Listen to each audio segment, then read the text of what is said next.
अग्निपथ, अग्निपथ, अग्निपथ। केंद्र सरकार द्वारा अभी हाल में घोषित अग्निपथ योजना का कहीं स्वागत हो रहा है तो कहीं विरोध, और विरोध भी इस चरम पर कि लोग देश की संपत्ति जला रहे हैं।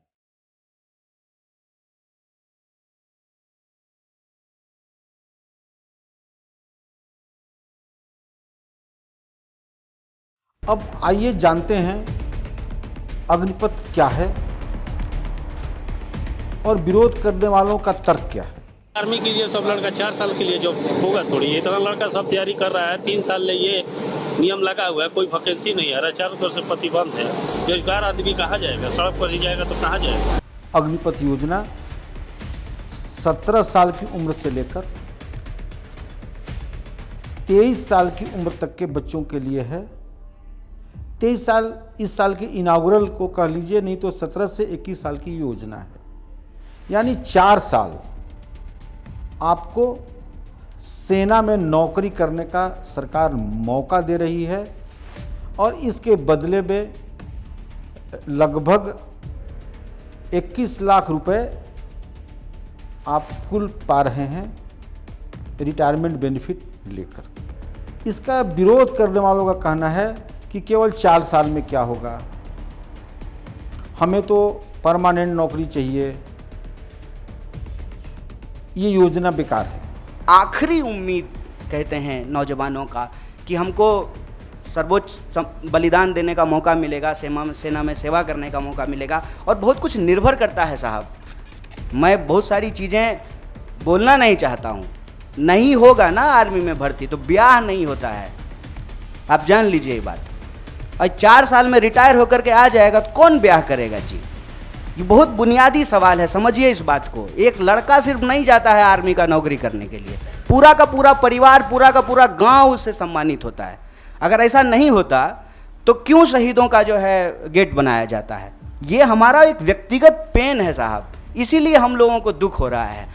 जानकारों का तर्क यह है कि योजना सही है। इससे लगभग 2 साल तक सैन्य अधिकारियों ने, रिटायर्ड सैन्य अधिकारियों ने काफ़ी विश्लेषण कर इसे बनाया है। There are 2 important aspects to this Agnipath recruitment policy. One is quantitative optimization, other is qualitative optimization. As for quantitative optimization of the human resources policy of the armed forces is concerned, there will be definitely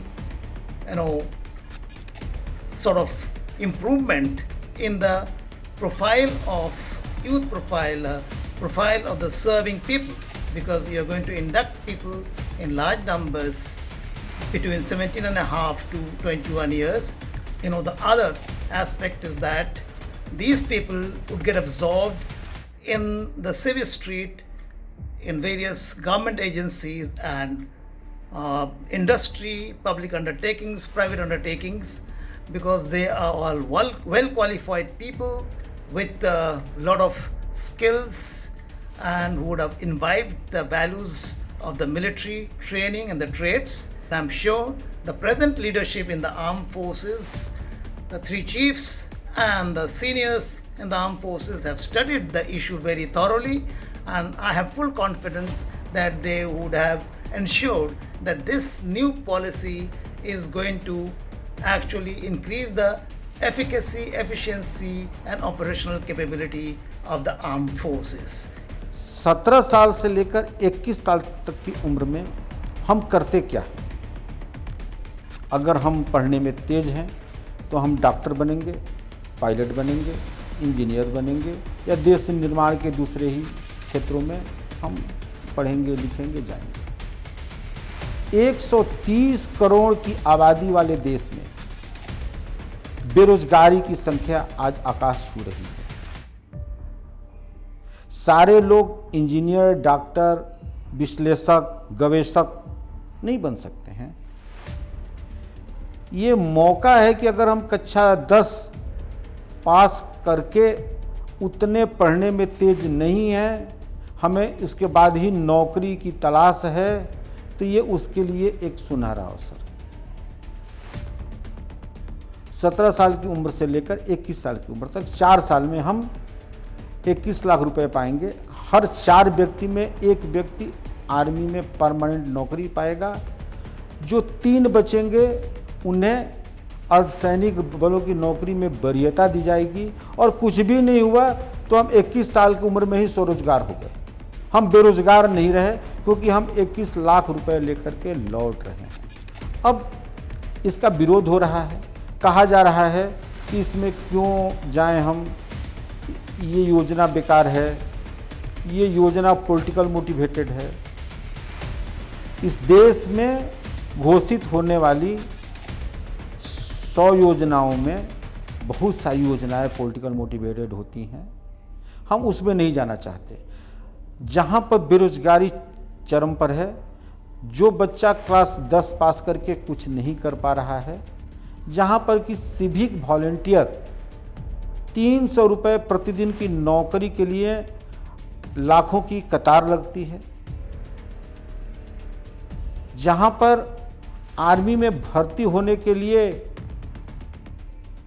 undercoat लोग खेत बेच देते हैं, वहां पर अगर ये सरकार ये योजना ला रही है, दे रही है, तो ये देश हित में है, देश के बच्चों के लिए।